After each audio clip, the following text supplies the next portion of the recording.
দর্শক সবাইকে স্বাগত জানাচ্ছি দেশ টিভির নিয়মিত আয়োজন বিজনেস টাইমসে। আপনাদের সঙ্গে আছি আমি ডানা ইসলাম। দর্শক, আজকে আমাদের আলোচনার বিষয় নির্ধারণ করা হয়েছে বিনিয়োগে আস্থার সংকট বাড়ছে, পদক্ষেপ কি। এই বিষয়ে আলোচনার জন্য আমাদের সঙ্গে দুজন সম্মানিত অতিথি রয়েছেন। একে একে পরিচয় করে দিতে চাই তাদের সঙ্গে। প্রথমে আমার সঙ্গে রয়েছেন ডক্টর রশিদ আহমেদ হুসাইনি, পরিচালক বিজিএমইএ। আসসালামু আলাইকুম। এরপরে আমার সঙ্গে জুমে যুক্ত রয়েছেন ডক্টর ওয়াসেল বিন সাদাত, যুক্ত হবেন ডক্টর ওয়াসেল বিন সাদাত, অর্থনীতিবিদ, সহকারী অধ্যাপক আইবিএ, ঢাকা বিশ্ববিদ্যালয়। আমি প্রথমে আলোচনা শুরু করতে চাই ডক্টর রশিদ আহমেদ হুসাইনি আপনাকে দিয়ে। যদি বর্তমানে বাংলাদেশের প্রেক্ষাপটের কথা বলি, বর্তমানে বাংলাদেশের অর্থনৈতিক অনিশ্চয়তা, মূল্যস্ফীতি ও নীতিগত দুর্বলতার কারণে বিনিয়োগের আস্থার সংকট বাড়ছে। এতে দেশীয় ও বিদেশি বিনিয়োগ কমে গিয়ে অর্থনৈতিক প্রবৃদ্ধি বাধাগ্রস্ত হওয়ার আশঙ্কা তৈরি হচ্ছে দেখা যাচ্ছে। কি বলবেন এই বিষয়ে? ধন্যবাদ আপনাকে।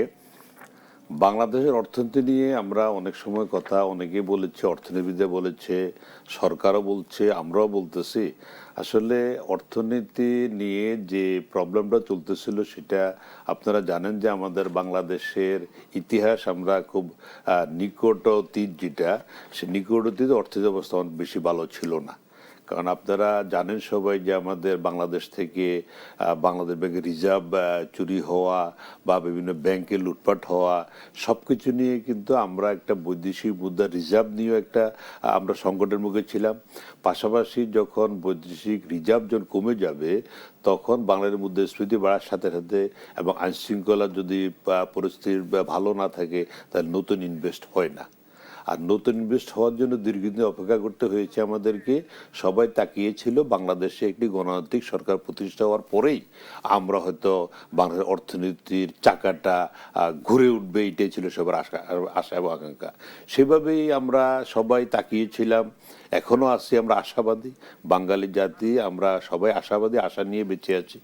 আর যেভাবে আমাদের বর্তমান সরকার গণতান্ত্রিক সরকার, তিনি ব্যবসা বান্ধব সরকার। আমরা আগেও দেখেছি শহীদ রাষ্ট্রপতি জিয়া রহমানের সময়ও উনি অত্যন্ত ব্যবসা বান্ধব ছিল। বিশেষ করে আমি তৈরি পোশাক শিল্পের একজন উদ্যোক্তা হিসেবে বলবো যে বাংলাদেশে প্রথম ব্যাক টু ব্যাক কিন্তু শহীদ রাষ্ট্রপতি জিয়া রহমান স্টার্ট করেন। সেই হিসাবে আমাদের বর্তমান প্রধানমন্ত্রী যিনি আছেন উনিও কিন্তু বাংলাদেশে আপনি জানেন যে আগামী 5 বছরের মধ্যে শিক্ষিত, অর্ধশিক্ষিত, অশিক্ষিত বেকারদেরকে প্রশিক্ষণের মাধ্যমে জনজাতি রূপান্তরিত করে বাংলাদেশে 1 কোটি লোকের কর্মসংস্থান করাটা ঘোষণা কিন্তু রয়েছে।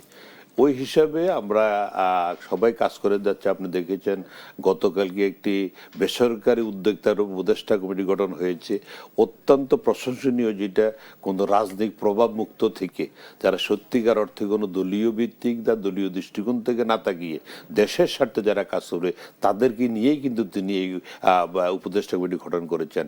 বাট বিএনপিতেও অনেক ভালো ভালো ব্যবসায়ী যারা আছে, অন্যান্য দলও আছে, সবাই তো আর খারাপ না, কিন্তু উনি টোটালি জিনিসটাকে দেশের স্বার্থে রাজনৈতিক প্রভাব মুক্ত রেখেই কিন্তু এই কমিটিটা করেছেন।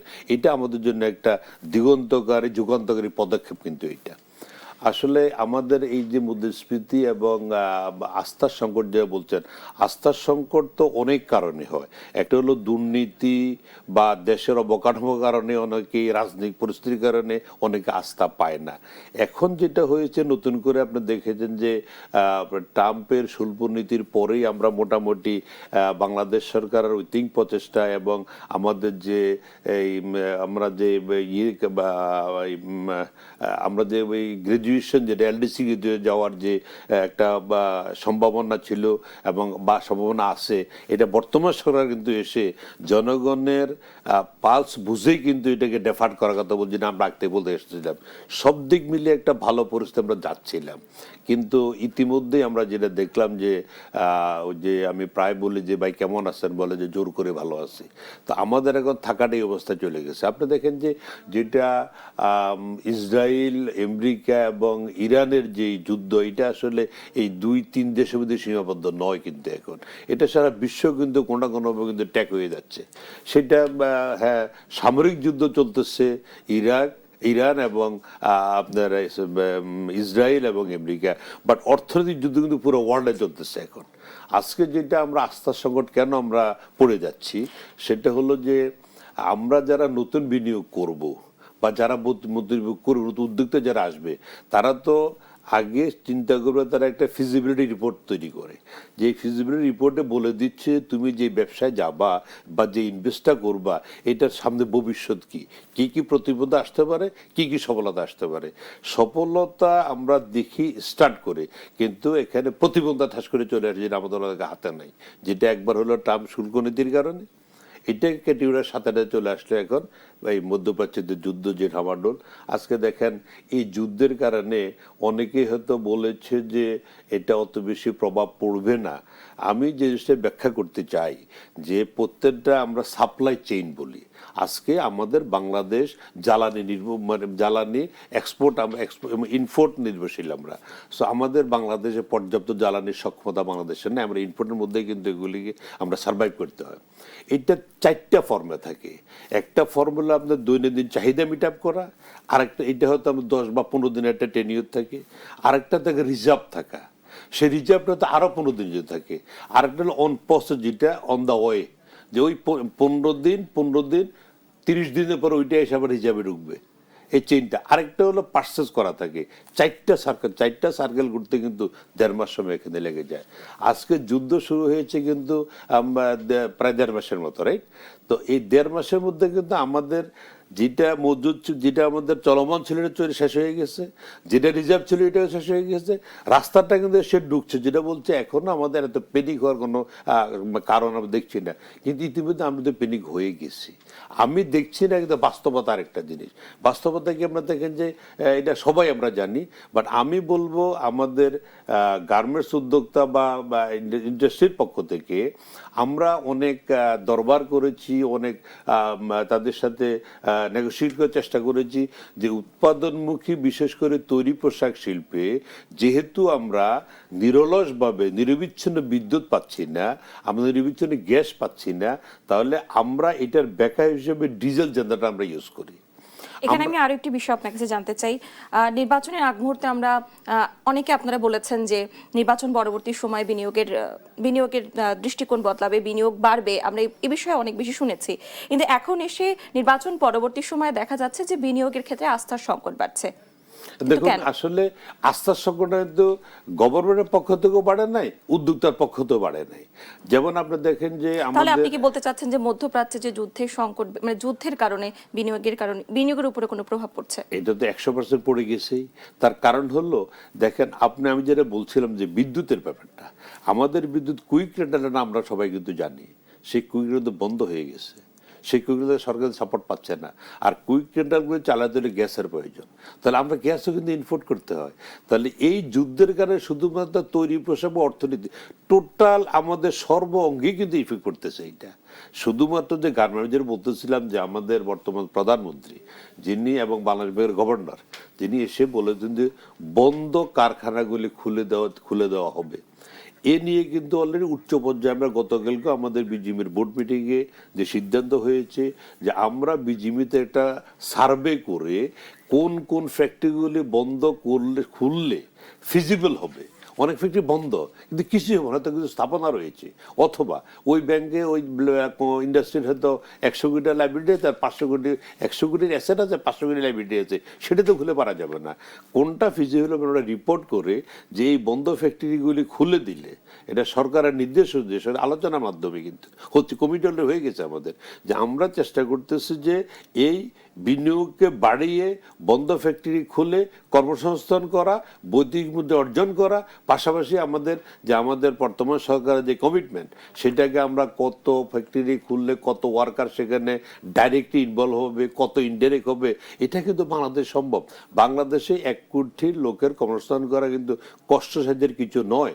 আমাদের যে জনসংখ্যা রয়েছে এটাকে এই জনসংখ্যাকে আমাদের শক্তিতে রূপান্তরিত করতে হবে, সেটা প্রশিক্ষণ দিতে হবে। সেই প্রশিক্ষণ নিয়ে বিজিএমই দৃঢ়ভাবে চেষ্টা করতেছে এবং সরকারও সহায়তা করতেছে। আমরা হয়তো এই কিছুদিনের মধ্যেই সরকারের কাছে একটা রিপোর্ট উপস্থাপন করব যে আমাদের রুগ্ন বা বন্ধ কারখানাগুলি খুলতে গেলে কি সাপোর্ট লাগবে এবং খোলার পরে কি ধরনের কত ডলার আমরা এক্সপোর্ট করতে পারবো, কত ওয়ার্কার জেনারেট হবে, এই রিপোর্টটা কিন্তু আমরা আমাকে দিয়ে দিব। দ্বিতীয়ত এই যুদ্ধ বলেন ট্রাম্পের শুল্ক নীতি বললেন, দেশের রাজনৈতিক অস্থিরতা বলেন, জ্বালানি সংকট মিলে সবকিছু মিলে বর্তমান যে ফ্যাক্টরিগুলি রানিং অবস্থা আছে এর মধ্যে অনেকগুলো অবস্থা কিন্তু অনেক দুর্নদশা চলছে। তার কারণটা হচ্ছে আস্থার সংকটটা কেন হচ্ছে আপনি দেখেন যে গত কিছুদিন গত বছর রাজনৈতিক কারণে দৈবিক কারণে অনেক ফ্যাক্টরি কিন্তু দুর্বল হয়ে গেছে, যার কারণে সরকার নীতিগত সহায়তা দিয়েছেন যে একটা সার্টেন টাইমে একটা পোর্শন জমা দিয়ে এটাকে রিসিল করে নেওয়া যাবে।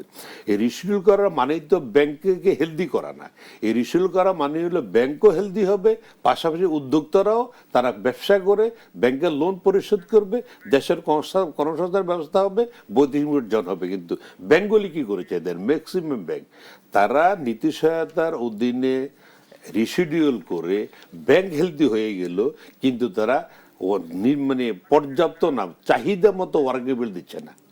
যেহেতু চাহিদা ওয়ার্কেবল দেয় না, তারা ফ্যাক্টরি রান করতে পারছেন না। এক দ্বিতীয়ত, যেহেতু একটা ফ্যাক্টরি কখন রিশিডিউল করে, যখন তে কোনো প্রবলেমে পড়ে বা তার এক্সপোর্ট প্রপারলি না হয়, তার কোনো পেমেন্ট আটকে যায়, যেমন রাশিয়া যুদ্ধের কারণে কিন্তু অনেক পেমেন্ট আটকে গেছে আমাদের।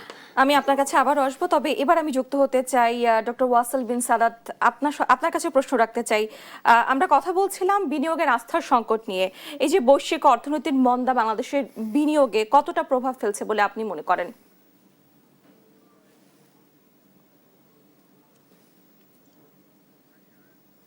ধন্যবাদ। না, অবশ্যই এটা আপনার যে আস্থার পরিবেশ সৃষ্টির পথে একটা বড় ধরনের অন্তরায়। আম, কারণ এই যে আপনার এখন এক রকমের যে বৈশ্বিক আপনার টালমাটাল অবস্থা, তো নির্বাচন পরবর্তী সময়ে যে আমাদের অর্থনীতিতে একটা গতি সঞ্চারের ব্যাপারে যে একটা আমাদের একটা বেশ বড় ধরনের আশা ছিল, এবং সেই পথে আগানোর জন্য এটা একটা বড় ধরনের সেটব্যাক। কারণ এটা আমাদের আভ্যন্তরীণ সমস্যা না, এটা একটা বহির্বিশ্বের সমস্যা, কিন্তু এটার একটা দীর্ঘস্থায়ী প্রভাব শুধু আমাদের দেশে না, এটা গ্লোবাল একটা একটা একটা অনেকটা কোভিড যেরকম একটা গ্লোবাল একটা ইস্যু ছিল, এটাও একটা গ্লোবাল ইস্যু। তো বিনিয়োগের জায়গা থেকে, কারণ আমাদের কাঠামোগত জায়গার একটা বড় ধরনের সমস্যা আগে থেকে, এনার্জি সিকিউরিটি, জ্বালানি নিরাপত্তা, এটা একটা বড় ইস্যু ছিল, এবং এর কারণে আসলে আমাদের যে প্রতিযোগিতা সক্ষমতার বিষয়টা আমাদের প্রাইভেট সেক্টরে কিন্তু এটা বড় ধরনের আপনার বাধাগ্রস্ত হতো বা পিছিয়ে পড়তো প্রতিযোগিতা সক্ষমতার জায়গায়। দেখা যেত যে আপনার পাওয়ারের জন্য তাদেরকে অতিরিক্ত ব্যয় করতে হতো। দ্বিতীয়ত, পাওয়ারের যে আপনার বিঘ্ন ঘটতো, লোডশেডিং ইত্যাদি নানা কারণেও প্রোডাকশনের হ্যাম্পার করতো। তো এখন সামনের দিকে আপনার এখনো পর্যন্ত কয়েকটা জায়গা থেকে আসলে বিপদ। এক হচ্ছে গিয়ে যে ডিমান্ড সাপ্লাই এর ভিতরে তো একটা সমস্যার জায়গা তৈরি হচ্ছে। দ্বিতীয়ত, সরকার যদিও ঘোষণা করেছেন এবং অ্যাপ্রিসিয়েবলি যে আপনার এই এপ্রিল মাসে তারা দাম বাড়াবেন না, কারণ এই দাম না বাড়ানোর ঘোষণাটা আসলে কিছুটা হলেও একটা স্বস্তির জায়গা তৈরি করেছে শর্ট টার্মে। কিন্তু প্রশ্নের জায়গাটা আসতেছে যে সরকার কতদিন আপনার উচ্চ সাবসিডি দিয়ে এটাকে বজায় রাখতে পারবেন, এটা একটা বড় প্রশ্নের জায়গা। কারণ আমাদের যে রাজস্ব আহরণ সেটাও কিন্তু আসলে ট্যাক্স জিডিপি রেশিও থেকে দেখতে পাই যে এটা খুব ভালো একটা জায়গায় নেই, এটাও একটা বড় ধরনের চ্যালেঞ্জ। তো মাত্র মাত্রই ক্ষমতায় আসা একটি সরকারের জন্য এটা একটি বড় ধরনের চ্যালেঞ্জ। কারণ এই জ্বালানি তেলের যে আপনার মূল্য বৃদ্ধির যে ইকোনমিক শক, এটা আসলে নানা চ্যানেলের মাধ্যমে আপনার ইকোনমিকে আপনার ক্ষতিগ্রস্ত করে। এছাড়া আরেকটা বড় জায়গা যেটা আপনার ইন্ডাস্ট্রি ছাড়াও আরেকটা বড় জায়গা হচ্ছে আমাদের কৃষি ক্ষেত্র। আমাদের কৃষি কিন্তু বিশেষভাবে আপনার ডিজেলের উপরে নির্ভরশীল। তো এখন সামনে সেক্ষেত্রে যে ডিজেলের দাম যদি সরকার বাড়ায়, তাহলে কৃষকদের উপর ইম্প্যাক্ট বাড়বে, নেগেটিভ ইম্প্যাক্ট পড়বে। আর যদি কৃষকরা যদি দাম না বাড়ায়, তাহলে সেক্ষেত্রে গভর্নমেন্ট কিভাবে এই ফিসক্যাল প্রেসারটাকে ম্যানেজ করবেন, সেটাও একটা বড় চ্যালেঞ্জ। আর যদি সরকারকে বাধ্য হয়ে ধরেন ব্যাংক থেকে বা অন্য সোর্স থেকে ঋণ নিতে হয়, তাহলে কিন্তু দেখবেন যে কি হবে, প্রাইভেট সেক্টরের যে আপনার এক্সপানশন বা তাদের যে আপনার ঋণের জায়গাটা সেটাও কমে আসবে। তো চ্যালেঞ্জ হচ্ছে নানামুখী, চ্যালেঞ্জ নানামুখী। ধন্যবাদ। ডক্টর ওয়াসেল বিন সাদাত, ধন্যবাদ আপনাকে। আমি আবারও প্রশ্ন রাখতে চাই ডক্টর রশিদ আহমেদ হোসাইনি আপনার কাছে জানতে চাচ্ছি, এই যে আপনি ব্যাংকগুলোর কথা বলছিলেন, ব্যাংকগুলোর এরকম মন্দা অবস্থা তো অনেক লম্বা সময় ধরে চলে আসছে, এখনো কেন ভালোর দিকে যাচ্ছে না? এখন আসলে ভালো দিকে যাচ্ছে না কেন, এটা তো ব্যাংকাররা বা অর্থমন্ত্রী ভালো বলতে পারবে। আমরা দূর থেকে যেটা দেখি বা আমরা ব্যবসায়ী হিসেবে ব্যাংকের সাথে যতটুকু আমাদের সম্পৃক্ততা, যতটুকু আমাদের আলাপ আলোচনা হয়, অ্যাকচুয়ালি আপনি দেখেন যে যখন একটা ব্যাংক বা কয়েকটা ব্যাংক থেকে ইতিমধ্যে মার্জার করে বা পাঁচটা ব্যাংক একসাথে হয়েছে, ওই ব্যাংকে যতগুলি ইন্ডাস্ট্রি আছে বা যতগুলি গ্রাহক আছে, গ্রাহক পর্যায়ে কিন্তু তার পাওনা টাকা উড্ডয়ন করতে পারতেছে না। তার কারণ হলো এই যে আমরা আজকে আপনার দেখে আজকে যদি একটা এই মুহূর্তে একটা মোরগ জবাই করেন, এই মোরগটা জবাই করার পরে যদি তার মাথাটা ছিন্ন করে ফেলে দেন, এরপরেও কিন্তু 5 থেকে 10 মিনিট ওটা কিন্তু তার বডিটা মানে লাফাচ্ছে, মানে মনে হচ্ছে এখনো জীবিত, আসলে জীবিত নয়। সেটা তার ওই যে তেজটা, যে তার এই সক্ষমতার এখন নিঃশেষ হয়নি। ঠিক সেম জিনিস বাংলাদেশ ব্যাংকে যখন রিজার্ভ চুরি হয়ে গেল, এটা একটা বিশাল বড় ধাক্কা। আপনারা আজকে আসে না, কিন্তু হলমার্ক থেকে শুরু করে, বিসমিল্লা থেকে শুরু করে, রিজার্ভ চুরি থেকে শুরু করে, কোটি কোটি ডলার পাচার থেকে শুরু করে, ব্যাংকগুলি তো আসলে নামে ব্যাংক আছে, ভিতরে কিছু নাই। ব্যাংকগুলি যে বড়োয়ারদেরকে তারা হাত খুলে দিবে, এর বড়োয়ার মধ্যে কিন্তু ভালো খারাপ রয়েছে। এর টাকা যারা পাচার করেছে তারা কিন্তু কোন ডাইরেক্ট ব্যাংক থেকে আমাদের টাকা নিতে পারবে না কোনো ব্যবসার লিঙ্ক ছাড়া। এ বিষয়ে আরো শুনবো, তবে একটি বিরতির পরে। দর্শক, এ পর্যায়ে নিয়ে নিচ্ছি একটি বিরতি, ফিরে আসছি বিরতির পরে, সঙ্গেই থাকুন। বিরতির পর সবাইকে আরো একবার স্বাগত জানাচ্ছি। আমরা ফিরে যাচ্ছি আমাদের আলোচনায়। ডক্টর রশিদ আহমেদ হোসাইনি, আপনি যেমনটা বলছিলেন বিরতির পূর্বে ব্যাংকগুলো নিয়ে, সে বিষয়ে জানতে চাই। আমি যেটা বলতে চাইলাম আপনাকে, এই যে ব্যাংকে যে তারল্য সংকট, ধরেন একটা ব্যাংকে প্যানিক সৃষ্টি করলে তো আরো অনেক বেশি হয়ে যায়। কিন্তু এই যে আস্তে আস্তে সরকার যে লোন নেওয়া, ব্যাংক থেকে সেন্ট্রাল ব্যাংক লোন নিয়ে ফেরত না দেওয়া, এগুলি করে তো ব্যাংকের ভিতরে অবস্থা কিন্তু ভালো না। যার কারণে ব্যাংক চাইলেও কিন্তু আপনাকে লোন দিতে পারতেছে না। এখন আমার যে বক্তব্যটা সেটা বললাম যে ব্যাংকের যে অসহযোগিতা নয়, ব্যাংকও একটা আতঙ্কের মধ্যে আছে। কারণ গত পলিটিক্যাল সরকার থাকা অবস্থায় ব্যাংকের অনেক এমডি, অনেক জিএম কিন্তু দুর্দক এবং জেলে যেতে হয়েছে। সেটা হলো কি, রাজনৈতিক প্রভাবের কারণে। যার কারণে আপনি দেখেছেন যে এবার যিনি বাংলাদেশ ব্যাংকের গভর্নর হয়েছেন, উনি বারবার ডিক্লেয়ার দিচ্ছেন যে উনি রাজনৈতিক প্রভাব মুক্ত হয়ে তিনি ব্যাংকে চালাবেন। এই রাজনীতি যদি অর্থনীতিতে না ঢুকে, তাহলে কিন্তু রাজনীতিবিদরাই অর্থনীতি চালাবে। কিন্তু ডাইরেক্ট যে আমরা কিছু অসাধু সাধু আমরা শব্দটা বলি, ভালো এবং মন্দ, এই মন্দ লোকগুলি এই সুযোগটা নিয়ে কিন্তু ব্যাংকটা লুট করে ফেলে। তখন তাদের কিছু করার থাকে না। না হলে এত বড় কেলেঙ্কারি হতো না। কেলেঙ্কারির কারণে, টাকা পাচারের কারণে, টাকা লুট হওয়ার কারণে, এবং এটা ছাড়াও জেনুইন যারা ব্যবসায়ী তারাও কিন্তু ইউক্রেন ও রাশিয়ার যুদ্ধের কারণে রাশিয়া একটা বিশাল মার্কেট ছিল আমাদের, অনেক এক্সপোর্ট হতো, আমরা অনেক পেমেন্ট কিন্তু আসছে না ওখান থেকে, এবং অনেক বায়ারাই করোনাকালীন সময়ে পেমেন্ট নিয়ে অনেক প্রবলেম হয়েছে। ব্যাংকগুলোর ক্ষেত্রে ইতিমধ্যে কি সরকার কোনো ব্যবস্থা নিচ্ছে? ব্যাংকগুলির ব্যাপারে সরকার ব্যবস্থা তো নেওয়ার কথা। আমরা যখন বাংলাদেশ ব্যাংকের গভর্নরের সাথে বোর্ড মিটিং করছিলাম, উনি বলছেন যে উনি আমাদের আশ্বাস করেছে আমরা যথেষ্ট পরিমাণে সাপোর্ট দিয়ে অর্থনীতি চাঙ্গা করার জন্য, বিশেষ করে এক্সপোর্টকে ধরে রাখার জন্য, আমাদের অর্থের মেইন লাইফলাইন যেটা এক্সপোর্ট, ফরেন কারেন্সি, এটাকে ধরে রাখার জন্য বাংলাদেশ ব্যাংকের এবং সরকারের যথেষ্ট সাপোর্ট দিতে পাওয়া যাবে। সো ব্যাংকের যে আস্থাহীনতা বলতে দুইটা, একটা হলো আমাদের বড়োয়ার যারা তাদেরকে সৎ হইতে হবে, পাশাপাশি ব্যাংকেও কিন্তু অসৎ লোক কিছু রয়েছে, তাদেরকেও সৎ হতে হবে। মেইন জিনিসটা হলো আমরা যতই সরকার পরিবর্তন করি, নীতির পরিবর্তন, নৈতিকতাতে পরিবর্তন না হয়, আমাদের যদি মানসিকতার পরিবর্তন না হয়, আমরা যদি দেশকে ধারণ না করি, দেশাত্মবোধ যাকে বলে, সেটা যদি আমাদের প্রত্যেক স্তরে যদি আমাদের মধ্যে সেই অনুশোচনা না আসে, তাহলে দেশ কিন্তু আগাবে না। আজকে দেখেন, আমরা জানি তৈলের সংকট আছে, বাট আমি কেন রিজার্ভ করব? আমি কি আগামী বেঁচে থাকবো তার কোনো গ্যারান্টি আছে? তাহলে আমরা কিন্তু সবাই রিজার্ভ নিয়ে, মানে তোল নিয়ে নিয়ে কিন্তু ড্রামে নিয়ে নিয়ে বিভিন্ন জায়গায় রিজার্ভ করছি। পেপার দেখছেন, আপনাদের মধ্যে আমরা জানতে পারি যে ধরা পড়তেছে। এই যে আমাদের নৈতিক অবক্ষয়, যে আরেকজনের সুযোগ দিচ্ছি না, আমি পাগল হয়ে যাচ্ছি যে আমি আগামী 10 দিন 20 দিন 30 দিন কি করব। আরে তুমি সবার জন্য কাজ করো, যেমনিভাবে বাংলাদেশ সরকারও চেষ্টা করতেছে বাংলাদেশ দলীয় সরকার দেশের সরকার হওয়া।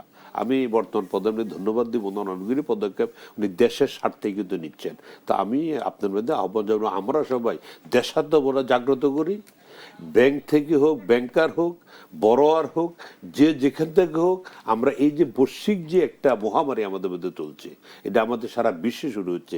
আজকে শুধু অর্থনীতি নয়, আপনি দেখেন আজ থেকে 3 মাস পরে কি হয়, কারণ ওই রেশটা তো আসতে 3 মাস সময় লাগবে। করোনার দিন কিন্তু দেশে অভাব শুরু হয়নি, করোনা চলে যাওয়ার পরে কিন্তু আমাদের অভাব আসছে, কারণ আমাদের হাতে কৃষি তো মজুদ থাকে। সাপ্লাই চেন যদি বন্ধ হয়ে যায়, এখন যেভাবে সাপ্লাই হরমুজ প্রণালী, এই যে যে খেলা চলতেছে, আসলে খেলা তো হলো ওই জায়গায়, খেলা তো আসলে ইরান আর মুসলমান ইহুদি না, খেলা হচ্ছে কে আধিপত্য বিস্তার করবে, কে হরমুজদের দখল নিতে পারবে, কে তুল নিয়ে রাজত্ব করতে পারবে। এটা যদি বন্ধ না হয়, আমি শুধু বাংলাদেশ না, আমি বিশ্বের অবস্থায় কিন্তু মানচিত্রে কিন্তু অনেক বড় ধরনের চেঞ্জ এসে যেতে পারে। আর সেই আশাতে আমাদের অর্থনীতি ধাক্কা পড়বে, রাজনীতিতে ধাক্কা পড়বে, সমাজে ধাক্কা পড়বে, আর্থসামাজিক ইয়েতে আমার ধাক্কা পড়বে। এই ধাক্কা থেকে পার পাওয়াটা আমার জন্য অত্যন্ত কষ্টকর হয়ে পড়বে যদি আমরা সবাই আমাদের সততা নিষ্ঠার সাথে আমরা সবাই দেশাত্মবোধ নিয়ে কাজ না করি। এটা মোকাবেলা খুব টাফ হয়ে যাবে আমাদের। ধন্যবাদ আপনাকে। এবার আমি জুমে যুক্ত হতে চাই ডক্টর ওয়াসেল বিন সাদাত আপনার সাথে। আমি আমার কাছে এবার প্রশ্ন রাখতে চাই, এই যে বিনিয়োগের সংকট যে বাড়ছে, এর ফলে অনেক বেশি দেখা যাচ্ছে যে অনেক বেশি শিল্প কারখানাগুলো বন্ধ হয়ে যাচ্ছে, এর ফলে অনেকাংশ তরুণ বেকার হয়ে পড়ছে। এক্ষেত্রে এখন আমাদের করণীয় কি হতে পারে? ধন্যবাদ। আচ্ছা, এখানে আপনার এটা সঠিক এই কথাটা যে আপনার অনেক কলকারখানা এই বন্ধ হওয়ার ধারাটা কিন্তু আপনার আহ, অন্তর্বর্তীকালীন সরকারের সেই সময় থেকেই শুরু হয়েছিল, এবং এরপরে সে ধারাটা এখনো অব্যাহত আছে। কারণ আপনার আমাদের যে সামষ্টিক অর্থনীতির যা মানে যে বিভিন্ন ইন্ডিকেটর গুলা, এইগুলোকে যদি আমরা বিবেচনা করি তাহলে কয়েকটা খুব আমাদের জন্য চিন্তার বিষয় বেশ কয়েকটা জায়গা আছে। একটা হচ্ছে যে এই যেটা আপনি বললেন কর্মসংস্থান, এই কর্মসংস্থান কিন্তু বেশ লম্বা সময় ধরেই আপনার কমে আসছে। বিশেষ করে ইন্ডাস্ট্রি গুলো বন্ধ হয়ে যাওয়ার কারণে ইন্ডাস্ট্রিয়াল যে আপনার আমাদের এমপ্লয়মেন্ট, সেটা আপনার কিন্তু সেই 2016-17 থেকে আমরা দেখছি যে অনেক ডিক্লাইন। আচ্ছা, আমাদের একই সাথে যেটা হচ্ছে যে দেখেছি যে আমাদের বেকার শিক্ষিত তরুণদের মধ্যে আমরা যাদেরকে বলি গ্রাজুয়েট, সেই গ্রাজুয়েট আনএমপ্লয়মেন্টের হার কিন্তু আমাদের বিশ্বের মধ্যে আমাদের দেশের মধ্যে সবচেয়ে বেশি যে দেশগুলো তাদের মধ্যে বাংলাদেশ অবস্থান করে। তো এখানে অনেকগুলো কারণ এর পিছনে আছে আপনার। সেক্ষেত্রে আমাদের যেমন আমরা যেটা বলি যে ডিমান্ড এবং সাপ্লাইয়ের মধ্যে গ্যাপ, হ্যাঁ, একটা আপনার যে মিসম্যাচ, স্কিল মিসম্যাচের একটা ইস্যু আছে। কিন্তু শুধু স্কিল মিসম্যাচ, কিন্তু তার থেকে বড় যে ব্যাপারটা সেটা হচ্ছে যে বিনিয়োগ না থাকার কারণে, যেহেতু আপনার নতুন কলকারখানাগুলা আপনার আসতেছে না বা এক্সিস্টিং কারখানাগুলো বন্ধ হয়ে যাচ্ছে, তো আসলে এই কর্মসংস্থানের জায়গাগুলো কিন্তু বাড়তেছে না। আর যদি আপনি বলেন যে আমাদের দেশের বর্তমান যে বিনিয়োগ পরিবেশ, সে পরিবেশও আপনার যে বিনিয়োগকারীদের জন্য বা এন্টারপ্রেনিউর যারা, তাদের জন্য কিন্তু আসলে খুব যে সহায়ক তাও না। আবার ব্যাংকগুলো থেকে কারণ আপনার যে কোনো নতুন ব্যবসার জন্য তারুণ্য সংকটটা একটা বড় জিনিস। তো ব্যাংকগুলা আসলে সেক্ষেত্রে আপনার সাপোর্ট যতটুকু দেওয়া উচিত সেটাও দিতে পারছে না। আর এর সাথে যদি আপনি যুক্ত করেন যে আমাদের উচ্চ মূল্যস্ফীতি, তাহলে মানে আসলে এই এই এই এই যারা আপনার এখন যারা কর্মসংস্থানের বাইরে আছেন, বিশেষত যারা আপনার ইয়াং, তাদের ভিতরে কিন্তু আপনার বেশ বড় ধরনের একটা হতাশার জায়গাও তৈরি হচ্ছে। তো এইটা আসলে যেটা করতে হবে আমাদের আসলে আহ ব্যবসা বান্ধব নীতি এবং ব্যবসার পরিবেশগুলোকে অনেকগুলো জায়গা আছে যে জায়গাগুলোতে আসলে কিছু আপনার রেগুলেটরি রিফর্মের মাধ্যমে অনেক অনেক কিছু সহজ করে দেওয়া যায়। সেই জিনিসগুলো করতে হবে আপনার। আমাদের লেবার ইন্টেনসিভ সেক্টর গুলা, তারপরে হচ্ছে যে বিভিন্ন বন্ধ হয়ে যাওয়া কলকারখানাগুলোকে সরকার অতি গুরুত্বপূর্ণ একটি পদক্ষেপ হিসেবে নিবে, এগুলোকে খোলার বিষয়। এবং আপনার আহ, আহ, আপনার যে আত্মকর্মসংস্থান, এই ধারাকে আসলে আপনার বজায় রাখতে হবে। আর সরকারের আরেকটা জিনিস করতে হবে, সেটা হচ্ছে যে আপনার পাবলিক এক্সপেন্ডিচার যেগুলোতে আপনার আপনার কাজের বা কর্মসংস্থান ঘটে, যেমন খাল খনন সহ আপনার ভিজিডি এগুলোর মাধ্যমে আপনার যে আমাদের সামাজিক নিরাপত্তা বেষ্টনী, সেগুলোর মাধ্যমে কিন্তু আপনার এই যে যারা বেকার জনগোষ্ঠী যারা বর্তমানে কর্মসংস্থানের বাইরে আছে তাদেরকে সাপোর্ট করার ব্যবস্থা করতে হবে যতক্ষণ পর্যন্ত তাদেরকে আপনার একটা কর্মসংস্থানের ব্যবস্থা না করতে পারছেন। আর একই সাথে আমাদের যে বিভিন্ন ট্রেনিং প্রোগ্রাম আছে, মানে আমাদের যে জনশক্তি, সেই জনশক্তির যে দক্ষতার অভাব, এবং এই যে আপনার ধরেন এখন যে আধুনিক আহ, যে বিশ্ব, সেই বিশ্বে আপনার এআই তথ্য প্রযুক্তির ব্যবহার, এই জিনিসে কিন্তু আমরা পিছিয়ে আছি। তো এই সক্ষমতার জায়গাগুলোর জন্য তৈরি করতে হবে, মানসম্মত শিক্ষার ব্যবস্থা করতে হবে। ধন্যবাদ। ধন্যবাদ আপনাকে। এবার আমি এই একই প্রশ্ন আপনার কাছে রাখতে চাই ডক্টর রশিদ আহমেদ হুসাইনি, আপনি কি মনে করছেন? আম, প্রশ্নটা আরেকবার করেন আপনি। বেকারত্ব, এই যে কলকারখানা বন্ধ হয়ে যাওয়ার ফলে যে বেকারত্বগুলো বাড়ছে, বেকারত্ব কমিয়ে আনার এই জন্য আমরা কি করতে বেকারত্ব পারি? নিয়ে আমরা এটাকে সচল করার জন্য, দূর করার জন্য আমরা নিরলস কাজ করে যাচ্ছি। আপনি জানেন আমাদের একটা প্রজেক্ট আছে ওয়ার্ল্ড ব্যাংকের, সিপ নামে, যেটা অর্থ মন্ত্রণালয় এবং বিজিএমইতে আছে। আমরা গতকালকেও এই বেকার জনগণকে কাজে প্রশিক্ষিত করে কাজে লাগানোর জন্য আমরা কিন্তু অলরেডি কাজ করছি, আগেও করছি, এখনো করতেছি। আর যেহেতু গণতান্ত্রিক সরকার দেশে আছে এখন, বিশেষ করে আমাদের মাননীয় প্রধানমন্ত্রীর যে কমিটমেন্টকে বাস্তবায়ন করার জন্য আমরা উচ্চ পর্যায়ে কথাবার্তা চলতেছে কিভাবে এই সংস্থায় কাজে লাগিয়ে, এবং বিজিএমই বিকিএমই সরকারের যে যুব কল্যাণ মন্ত্রণালয় সবাই কাজে লাগিয়ে দক্ষ জনশক্তি রূপান্তরিত করে কাজে লাগানোর জন্য আমরা অলরেডি দিনাজপুরে প্রজেক্ট নেওয়া হয়েছে, এবং আমরা বিভিন্ন জায়গায় প্রজেক্ট নেওয়ার জন্য অলরেডি আমরা স্কিম হাতে নিয়েছি। আমাদের এই বেকার জনশক্তি কাজে লাগানোর জন্য যে জিনিসগুলি করা দরকার মনে করি, শ্রম আইন একটা বিশাল বাধা আমাদের বাংলাদেশে। এই বর্তমান যে শ্রম আইন যেটা গত সরকার করে গেছেন, হ্যাঁ আমরা আইএলও কনভেনশন এবং তাদের নীতি অনুসরণ না করে আপনি ব্যবসা করতে পারবেন না, বাট আমি মনে করি অবশ্যই আমরা এটাকে অনার করব। কিন্তু আমরা বাংলাদেশ হিসেবে দেশের একটা অস্তিত্ব দেখাতে লাগবে যে সকল আইন আমার দেশের জন্য প্রযোজ্য নয়। আমরা শ্রম আইন নিয়ে আমরা কথা বলতেছি, এখানে শ্রম আইনের বড় ধরনের প্রতিবন্ধকতা রয়েছে কিন্তু এক। দ্বিতীয়ত আপনি এই অদক্ষ জনশক্তি কাজে লাগাতে হলে আস্থা ফিরিয়ে এনে আপনি ইনভেস্টার যোগাবেন। আমাদের জ্বালানির নিশ্চয়তা লাগবে। এই জ্বালানি শুধু এই সরকারের আমল নয়, যুগান্তর ধরে আসছে এটা, কারণ আমাদের চাহিদার থেকে উৎপাদন অনেক কম। সেই ভর্তুকি কিভাবে দিবে, দীর্ঘমেয়াদের পরিকল্পনা লাগবে আমাদের জ্বালানির।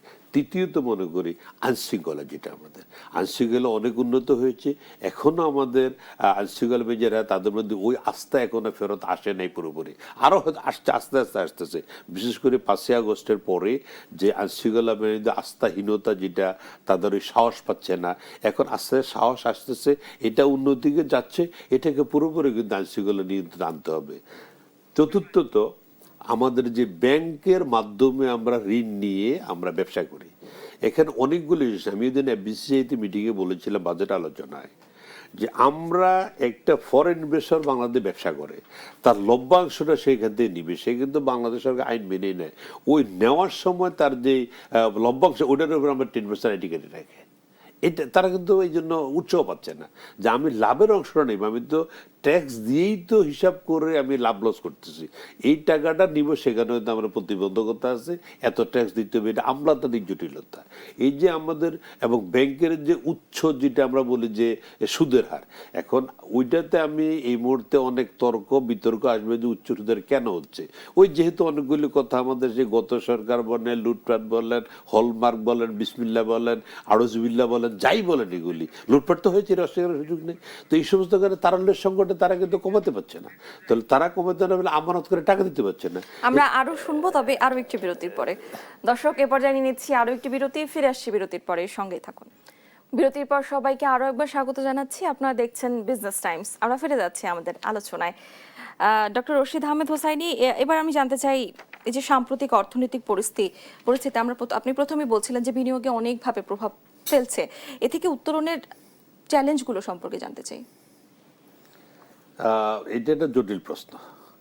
উত্তরণের চ্যালেঞ্জ তো আমি বলছিলাম আসলে কখন যে কোনটা এসে যায়, ওই তখন তো চ্যালেঞ্জের মোকাবেলার জন্য সিদ্ধান্ত নিতে হবে।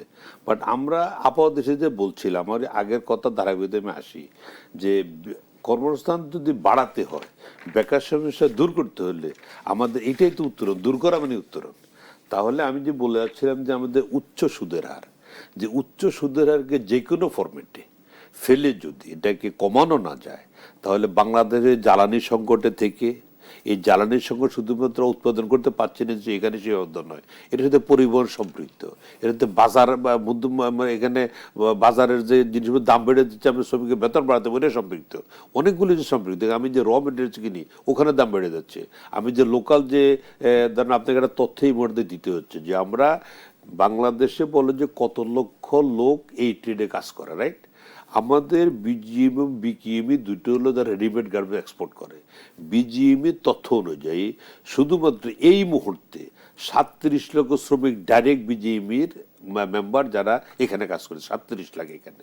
এখানে বিকিমি রয়ে গেছে, বিকিমির সংখ্যা এখানে আসবে, সেটাও আমার মনে হয় অন্তত 8 হইতে 10 টাকার কম হবে না। এটা হলো ডাইরেক্ট। দেখেন আমাদের ডাইরেক্টের পর ইনডাইরেক্ট বলতে যেটা সাপোর্টের যে ফ্যাক্টরিগুলো, সেখানে মিনিমাম 1,000-1,500 ফ্যাক্টরি আছে, তারা এক্সপোর্ট করে, তাদের ডাটা আমাদের কাছে নাই। কিন্তু ওই ডাটা নিলে এখানে আরও কিন্তু 10-15 লাখ চলে আসবে। এই মুহূর্তেই কিন্তু বিজিএমই মানে তৈরি পোশাক শিল্পের সাথে ডাইরেক্ট এবং ইনডাইরেক্ট মিলে কিন্তু 80 লক্ষের উপরে শ্রমিক কাজ করে। কারণ আপনি যে আমার ফ্যাক্টরি চলে বিদায় বাটন ফ্যাক্টরি চলতেছে, আমার ফ্যাক্টরি আসে বিদায় জিফার ফ্যাক্টরি চলতেছে, আমার ফ্যাক্টরি আসে বিদায় এম্বয়ডারি চলতেছে। সো এই বিনিয়োগকে বাড়াতে হলে তাহলে কর্মসংস্থান আমাদের বেকারত্ব কমে আসবে, ইন্ডাস্ট্রিগুলো বাড়াতে পারে। সেই জন্য বলতে উচ্চ সুদের হার যদি না কমানো হয়, বাংলাদেশে 15-16% ইন্টারেস্ট দিয়ে ব্যবসা করে কেউ ইনভেস্ট করবেও না, আর নতুন কেউ ইনভেস্ট আসবেও না। এখানে আপনি শুধুমাত্র ব্যাংকের সুদের হার কমালেও তো হবে না, আরও কিছু ব্যাপার রয়ে গেছে। দেখেন আমাদের যে কাস্টম এবং বন্ড, এই যে দুই ডিপার্টমেন্ট, এই দুইটা ডিপার্টমেন্টের যন্ত্রণায় আমরা অস্থির আছি। যখনই তাদের বিরুদ্ধে কথা বলি তখন তারা আইন অনুযায়ী ব্যবস্থা নেওয়া হয়। দেখেন আইনের মাধ্যমেই বাংলাদেশ চলবে, কিন্তু আপনি 100% আইন তো কোথাও পাবেন না।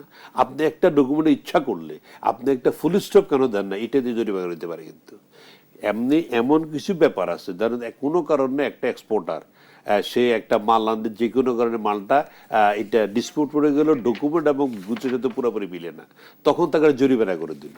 সেই জরিমানা করে যদি আপিল করতে যান, আপনি তার মিনিমাম 10% জমা দিয়ে আপিল করতে হবে। এখন কেউ একটা ডিমান্ড করে দিল ধরেন 20 কোটি টাকা, তো তার 10% জমা দেওয়া টাকাটা থাকতে হবে, এবং সেই ইচ্ছা করলে 50% করতে, এটাও কিন্তু আছে।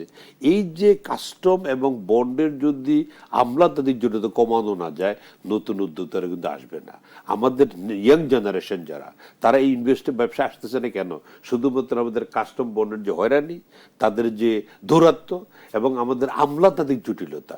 তার একটা ফ্যাক্টরি করতে গেলে যদি 30 হইতে 35টা লাইসেন্স লাগে, আর প্রত্যেক লাইসেন্সে ডাইরেক্ট স্পিরিট মানি একটা শব্দ আছে, স্পিরিট মানি এবং আপনার বিভিন্ন ধর্ণা দেওয়া, বিভিন্নভাবে আটকিয়ে কিন্তু আপনাকে নিচ্ছে। তাহলে আপনি যত আমলা জটিলতা কমাইতে না পারবেন, আপনি কাস্টম বন্ডে যদি আইনের মধ্যে আসতে না পারেন, আপনি যদি ব্যাংকের উচ্চ সুদের হার কমাতে না পারেন, আইনশৃঙ্খলা 100% হবে না, আপনার উল্লেখযোগ্য বা দর্শনীয়ভাবে যদি আপনি এটাকে মানে নিয়ন্ত্রণ আনতে না পারেন, আপনি যদি জ্বালানির সংকটটা ধীরবেগী পরিকল্পনা উপস্থাপন করতে না পারেন, তাহলে এবং শ্রম আইনের যে কিছু অসঙ্গতি আছে এগুলি যদি জাস্টিকভাবে দেশের বর্তমান প্রচলিত নিয়ম অনুযায়ী আমাদের সক্ষমতার ভিত্তি করে বার্গেনিং করে এটাকে সহনীয় পর্যায়ে আনতে পারলে বিনিয়োগও বাড়বে, বেকার সমস্যা সমাধান হবে।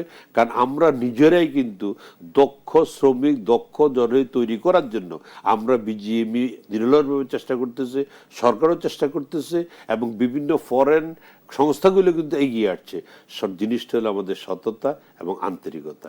আমরা যদি সততা এবং আন্তরিকতার সহিত যে কথা আমরা দেশকে ওন না করি, এটা আমার দেশ, এটা আমার জন্মভূমি, এটার মালিকানা আমার আছে, এই শব্দ যখন না বলতে পারবো, আসলে এই আমরা কথা বলতে পারবো, সরকার চেষ্টা করবে, হয়তো 100% 20% হবে, তো 80% বাদ রেখে 20% দিয়ে দেশের উন্নতি, অর্থনীতি উন্নত করা আসলে আমার দ্বারা খুবই কষ্টকর হবে।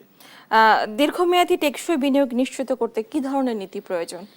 দেখুন, এইটা আমি মনে করি যে যারা ফরেন কারেন্সি আর্ন করে তাদের জন্য ব্যাংকের একটা ইন্টারেস্ট আলাদা থাকতে হবে, অন্য যারা লোকাল বড় তাদের জন্য আলাদা হবে।